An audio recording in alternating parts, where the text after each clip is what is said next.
caisse. On est dans les quartiers nord de Marseille, mais on est dans Marseille. Dernier paysan marseillais, c'est ici que ça se passe. J'ai mon parrain qui a une grosse exploitation de tomates à Berlétan, enfin qu'il y avait. Et on est tous, enfin du côté de mon père, ils sont tous restés dans l'agriculture. Delphine, on est chez toi. Oui. Alors moi je connais la qualité de tes salades, mais parle-nous de ton travail. Enfin, du travail qui est fourni pour arriver à un tel résultat. Alors nous, c'est la 3e génération en fait. Mon frère et moi avons repris la société. Avant c'était nos grands-parents, puis nos parents. Et on travaille, tout est manuel en fait. Là vous voyez, on a un employé qui enlève l'herbe avec le poussoir. On est en plein dedans. On met du fumier, on met pas de produits chimiques. Donc ça c'est le tas de fumier qui est juste derrière nous là. On n'a pas l'appellation bio parce que le fumier n'est pas bio. C'est pas beau. C'est beau. Jusqu'où ça peut aller. C'est ça, c'est compliqué. Alors les salades, explique-nous ton père comment il fait. Alors mon père recherche des variétés anciennes. Donc il est toujours à la recherche. Oui, tout à fait, oui. C'est son job. C'est son job. C'est ça. Il est payé pour ça. C'est ça. Même pas payé en plus. Même pas payé en plus.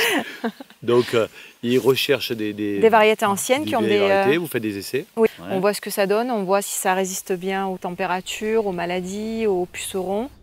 Ça c'est de la laitue rouge. D'accord. Celle-là, elle n'a pas trop de... Vous voyez tout à l'eau, la femme de la gare. Celle-là est très goûteuse, ça goûte de la moutarde. C'est la moutarde. On l'appelle la moutarde. Non mais franchement, je suis désolé, moi je pensais que c'était du cinéma quand les gens goûtaient. Non, non, non. C'est du chou rouge. Ah, le chou, j'aime pas habituellement moi. Merci. Un mangeur de salade. Donc voilà, ça c'est l'autre variété de roquette bonne, qui a moins de goût. aussi. Moins forte que tout à l'heure. Ouais, la salade ça se mange comme ça. Bon appétit. Et après tu as une autre facette de ton travail, c'est les plantes médicinales. Oui. Ouais. Oui. Alors, pareil, c'est mon père qui a trouvé des variétés qui étaient très bonnes pour la santé, qui ont beaucoup de vertus. D'accord. Et on les met dans notre mesclin marseillais. D'accord. Bah écoute, en tout cas, c'est un super boulot. Merci. C'est très très bon, hein, parce que moi je l'utilise au quotidien. Mm. C'est tout ce qu'il y a de plus naturel. Arrêtons de manger de la salade en sachet. Tout à fait. Qui est plein de produits chimiques. Qui est plein de produits chimiques. Et puis surtout, une salade qui a encore une saveur, qui a de la mâche, c'est croquant.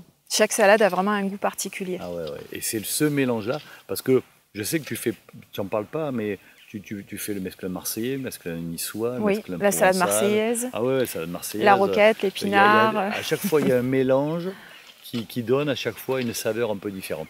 Et qu'on va d'ailleurs utiliser en cuisine tout à l'heure. Et on verra comment on peut accorder ça avec le poisson. On y va? On y va. Merci Delphine. Merci à vous. À bientôt.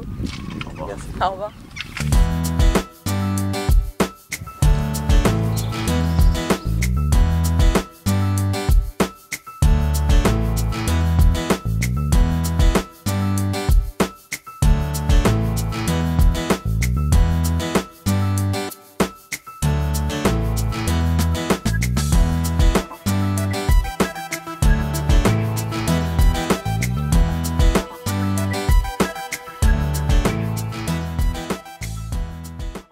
Alors Michel, que nous as-tu préparé? Amanda, on a décidé d'utiliser cette fois-ci la bonite. En fait, la bonite, pas l'amide, ce qu'on a pêché ce matin. Un retour de pêche, pas l'amide. Pas l'amide étant une bonite à d'oreiller. Ça ressemble étrangement au thon, mais ce n'est pas du thon. C'est très très bon. L'idée, c'est quoi? C'est d'accommoder la salade que Delphine nous a ramassée ce matin avec la bonite. La bonite, on va la garder, pour ainsi dire, crue. Par contre, on va s'amuser avec la salade. Chérie, vous voulez à tout prix qu'on mette du gingembre dans la recette. Tes vœux seront exaucés. On va, dans un premier temps, faire de fines tranches de gingembre. On va mettre juste un petit peu d'huile d'olive dans notre poêle, un petit peu d'ail, un petit peu de vinaigre balsamique, de sauce soja, notre gingembre. On remue, voilà, pour obtenir une sauce très puissante qu'on va accommoder d'un petit peu de salade et de la fameuse moutarde. On va venir comme ça, tout doucement, faire transpirer la salade, pas plus. Il faut lui garder sa mâche initiale. Elle est à peine chaude, là. À peine chaude. On va enlever la peau. On va tailler nos morceaux de palamide juste en petits tronçons. Et là, on va pouvoir faire le dressage.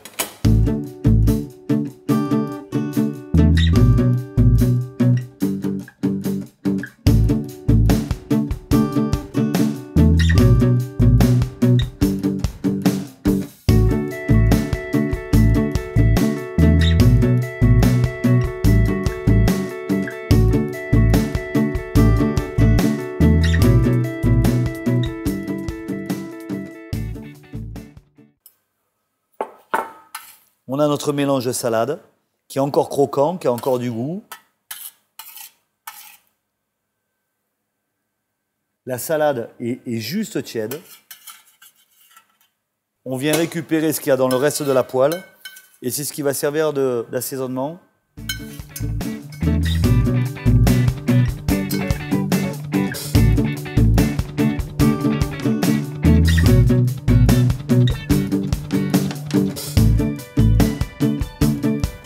Et voilà.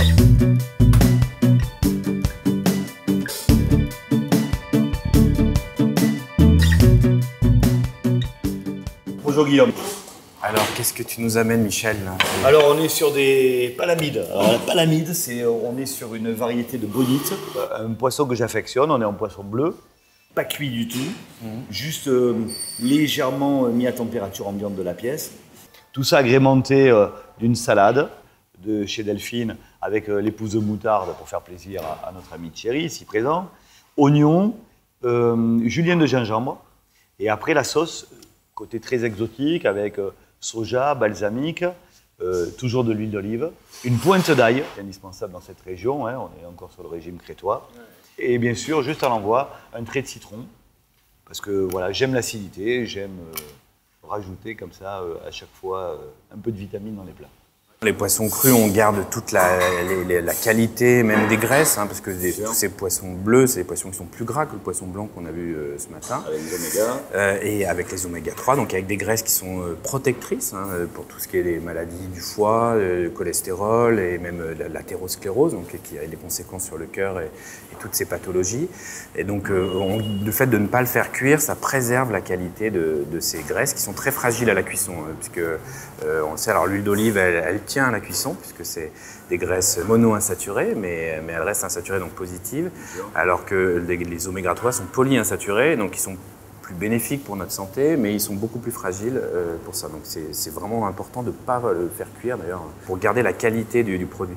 On a de l'ail, alors l'ail c'est antioxydant, hein, ça évite de vieillir, tu vois, ça te permet de... Regarde, on a tous gagné 10 ans. Exactement, donc alors on n'aime pas, mais effectivement, comme toutes les grands-mères disaient, mais c'est vrai, c'est-à-dire que c'est un produit, il y a beaucoup d'antioxydants dedans. Donc on sait, on vieillit parce qu'on s'oxyde, donc c'est-à-dire que c'est lié à l'air, en fait, qu'on vive à l'air ambiant, donc nos cellules s'abîment à cause de produits oxydants qui agressent les cellules. Et donc le fait de manger de l'ail, ça protège. Ouais, ça protège. C'est pour ça qu'on fait pas. Il y en a un peu dans le gingembre aussi, et en plus avec du stimulant, donc tu vois, c'est vif. Et puis bon, là, les salades, c'est riche en fibres, bien sûr, il n'y a pas de graisse du tout, donc c'est vraiment des produits qui sont pleins de vitamines aussi, de minéraux, vitamine B. Et la vitamine B, notamment la vitamine B1, ce sont des vitamines où on n'a pas beaucoup de réserve aussi, elle est marquée par ça. Alors on peut tenir 3 mois à peu près sans vitamine B1, mais si on consomme ces réserves de vitamine B1, c'est une vitamine qui peut rendre fou. C'est-à-dire que quand tu as les grands alcooliques qui en fait ne mangent plus parce qu'ils font que boire de l'alcool, ils ne s'alimentent plus avec tous ces produits frais et donc ils ne refont pas leur réserve de vitamine B1 et il y a des folies d'ordre déficit en vitamine B1. On en sait plus sur les alcooliques. Voilà. C'est le mot de la fin.